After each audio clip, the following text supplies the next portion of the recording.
현재 유가가 이렇게 5%대 반등을 세게 했었던 부분이 전략 비축유. 지금 전략 비축유가 미국이 가지고 있는 전략 비축유가 이렇게 세게 내려왔지, 그지? 그러니까 지금 미국하고 이란하고 저 분쟁이 일어나면서 원유를 계속 풀다 보니까 물론 이제 미국이 원유 생산을 무진장 해대고 있긴 하지만 그럼에도 불구하고 원유의 이 뭡니까? 비축유가 이렇게 떨어져 있다는 게 일정 정도 부담인 거지. 그러면서 이제 유가가 좀 반등을 했는데 이 부분은 그렇게 크게 우려할 사항은 아니라고 봐. 일단 기본적으로는 시장에서 이미 익숙한 악재 이미 익숙한 악재로 시장에 진행되고 있는 중이기 때문에 이제 저렇게 유가가 여하튼 유가가 올라가니까 어제까지만 해도 그죠? 유가 9월에 금리 인상 가능성이 40%대 그죠? 44%뭐 그 정도였잖아. 그런데 지금 뭡니까? 51%로 또 올라온 부분, 요 부분이 전체적으로 좀 부담인 거지. CPI 발표 앞두고. 근데 그런 면은 결국 CPI 발표 이후에 이제 방향 흐름이 전개될 거고 그런 가운데에서 미국 시장에서 반도체가 약세를 보였는데 그건 이유가 있었어. 그러니까 인텔이 뭡니까? 1971년 상장 이후 처음 150억 달러 규모의 유상증자를 단행을 한다. 그러니까 유상증자를 하는 데 있어서 여기 이 인텔이 약세를 보였지만 그런 유상증자를 왜 할 거냐? 그죠? 저 4.1% 이제 유상증자한다면서 약세를 보였는데, 그죠? 이거는 결국은 일정 정도 수요에 대응하기 위해서 유상증자를 해서 이 설비 투자를 늘리는 거 아니야. 그러니까 나쁘게만 볼 일은 아니지. 그럼에도 불구하고 일단 유상증자를 하게 되면 뭡니까? 본주의 희석, 가치 희석이 나타날 수 있다. 이것 때문에 이제 안 올라온 주식은 오히려 시설 투자한다면서 강세를 보이는 경우가 있는데 일반적으로는 일단 유상증자를 한다면 올라왔던 주식은 조정을 받는 거예요. 그래서 미국 시장이 어제 뭐 마이크론 테크놀로지도 소폭 약세를 보이고 반도체 관련주들도 소폭 약세를 보이는데 우리 삼성전자나 하이닉스에 그렇게 크게 영향을 미칠 그럴 뉴스의 흐름으로 약세를 보인 건 아니야. 그러니까 요거보다는 사실 요거 때문에 또다시 이제 순환금융과 관련된 우려 이런 부분이 나온 거거든. 엔비디아가 이제 월가 큰 손들과 700조 원 AI 파이낸싱 동맹을 맺어가서 자금 조달을 한다. 그래서 이제 뭐 아폴로 그리고 블랙스톤, 블랙록, 뭐 골드만삭스 해가지고 5천억 달러, 700조 원을 파이낸싱한다. 그죠? 요 부분 때문에 순환거래, 순환금융, 그죠? 네가 돈 대고 뭐 서로 돈 대고 왔다 갔다 하면서 수요를 촉발시키는 거 아니냐. 이런 이제 부담이 일정 정도 제기되면서 반도체 쪽 라인이 약세를 보이는데 뭐 요 정도 라인 부분이 시장에 우리 시장 삼성전자 하이닉스를 추가적으로 약세를 시킬 그럴 요인은 아니다라고 보고 자 여튼 이제 그런 가운데에서 어제까지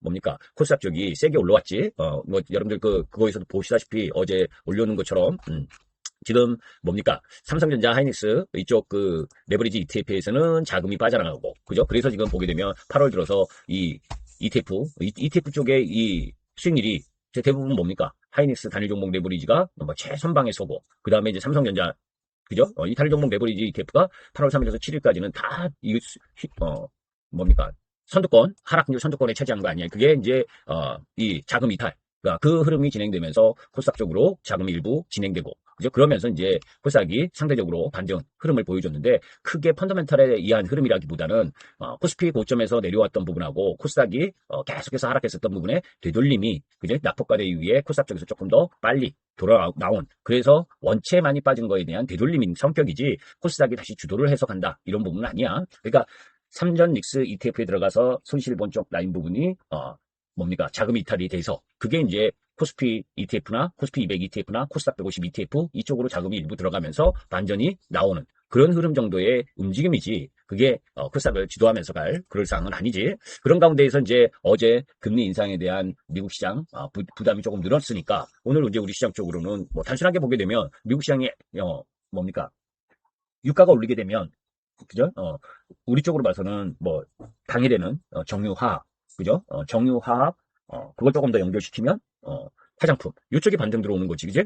그러면서 이제 그 정도의 반등이 들어올 때 여타 섹터들은 또 조금 쉬어야 되는 거고 그죠? 그 정도의 움직임이다라고 보시면 되고 코스닥에 막 들어가는 거 아니야? 무슨 얘기인지 아시지? 삼성전자가 올라가게 되면 그죠? 삼전닉스가 올라오면 하이닉스가 뭡니까? 다른 쪽이 또 우측이 된다고. 주식은 항상 그거에서 뭡니까? 어느 한쪽으로 몰려 들어가게 되면 그러니까 삼전닉스 레버리지 ETF 때문에 뭡니까 이렇게 지금 비실한 거 아니야 펀더멘탈이 아니라 지금 얘도 수급 때문에 이렇게 내려온 거거든 그죠? 아침에 올려드린 뉴스 중에 여러 가지 뉴스 중에 아까 이거 보여드렸잖아요. 이런 지표가 나왔을 때 개인들이 뭡니까 여기서 빠지려고 그런다. 왜? 코스닥의 작은 종목들이 막 올라가는 걸 보니까 이쪽에서 이제 빠지고 진짜 코스닥에 더 좋다라고 가게 되는 거예요. 그게 사람 심리야. 근데 여기서 뭘 아까 얘기를 안 했냐면, 요거 있죠? 국내 자산 ETF에서 7,150억 원의 자금 이탈이 생겼는데, 그죠? 거기에서 2,900억이 삼성전자, 하이닉스가 7,200억. 그죠? 레버리지 ETF에서 자금 이탈하니까 본주도 약세를 보일 수밖에 없는 거지. 그죠? 근데 지금 이 위치에서 이탈하는 건 저는 아니야. 그럼에도 불구하고 이탈을 시키려면, 여기 있죠, 그죠? 이탈을 시키려면 어떻게 해야 돼? 얘네 삼성전자 하이닉스가 약세를 보이고 다른 쪽이 강세를 보여야 이탈을 하지. 그렇지 않겠어요? 그래서 그런 상황에서 코스닥을 띄우는 거라고. 응? 코스닥을 띄워야 삼전닉스에서 묶여있는 선 여기서 이렇게 손해보고 있는 가격 라인에서 이탈이 된다고. 그게 수급이야. 근데 지금 이탈을 하는 건 아니지. 그죠? 삼성전자 하이닉스에서 지금 이탈하면 어떻게 되니? 반대가 돼야지.